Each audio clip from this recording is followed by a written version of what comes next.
Les diplomates des États-Unis et de la Russie se sont rencontrés à Istanbul pour discuter des désaccords concernant leurs missions diplomatiques respectives, alors que les deux parties poursuivent le dialogue bilatéral qui est considéré comme essentiel pour mettre fin à la guerre en Ukraine.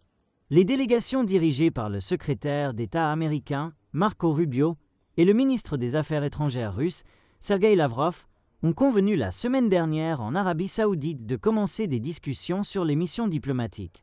Les pourparlers ont eu lieu après que le président Donald Trump a changé la politique américaine d'isolement de la Russie en raison de l'invasion de l'Ukraine et a plutôt concentré la politique sur la restauration des relations et le mouvement vers une fin rapide de la guerre.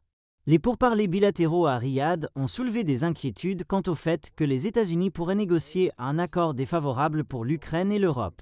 Le département d'État américain a déclaré que les pourparlers à Istanbul n'incluraient pas de discussion sur l'Ukraine, mais ils sont toujours considérés comme un test de la volonté de Moscou de s'engager. Rubio a déclaré lors d'une interview que les États-Unis ne savent toujours pas si les Russes sont sincères quant à la fin de la guerre, mais c'est quelque chose que la partie américaine comprendra. Il a dit que la délégation américaine s'est rendue à Riyad pour demander aux Russes s'ils souhaitent mettre fin à la guerre ou continuer les combats, et ils ont convenu de réunions de suivi qui incluraient des équipes de diplomates dans des discussions qui mèneraient à la fin de la guerre, a déclaré Rubio à Fox News.